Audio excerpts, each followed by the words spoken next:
Here's a short story of what I did or what happened to me in about I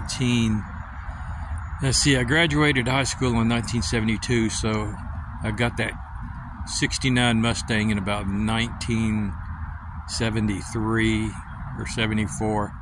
Anyway, I decided to rebuild the whole thing. I mean, went out and bought for months, took all my money and bought everything: 289 high performance headers, a 518 280 lift crane cam with triple springs, all to put on this little 302 engine. Had a C4 automatic transmission. But anyway, I'm tearing this thing down and putting it all back together, all fancy. It was a pretty cool little car, except for, you know, it's a death trap in a sense, because this is before airbags, and you know, you could get those cars up to 150, and well, they start to fly in the air at that point, and then you just die in the metal box. But I survived that. But one of the craziest things I did was the headlights. They had 4 headlights in the front, so 2 for low and 2 for high. And somebody told me about, oh man, you ought to put some aircraft landing headlights in on the high beams. I'm like, yeah. So went down to 100,000 Auto Parts, and they told me where to get them, and I don't even know where I bought them. Maybe I bought them through them. But anyway, literally 2 aircraft landing headlights that would fit right in. They were the same size as the bulbs for the regular Mustang, you know, just regular headlights, about 5-inch diameter. But fucking A, when those things would come on, you could see like 15 telephone poles down the street. I mean, you know, like a mile or close to it.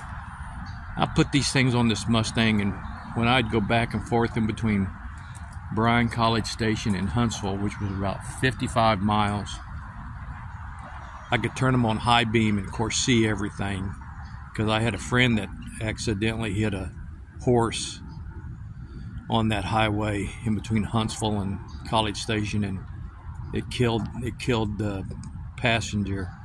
The horse came right over the top of the car, and I was like, man, you know, that's bad news. But anyway, I put these headlights on this car. But what was so freaking weird was that when they're on more than about 10 minutes, maybe 5, you'd be driving down the road, pitch black, you know, or regular headlights, hit the high beam, and you know, see everything for a mile. And it was pretty cool. I mean, you know, shit, it was, talk about make the other driver want to kill you if he's coming towards you, because their lights are too bright. But man, what would happen was about 5 to 10 minutes in, something would go wrong with the electrical system of this Mustang, and they would just go off. I mean, you'd be doing 70 miles an hour at nighttime down this road, and boom, all of a sudden you got no lights. It scared the shit out of you, because you got no lights. So you'd have to put on the brakes and go, oh my God, what the hell?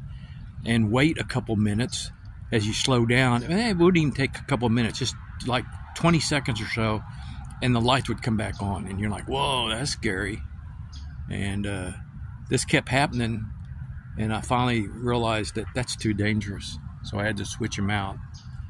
But yeah, aircraft landing headlights on a 69 Mustang. It was well, you don't want to try that without it.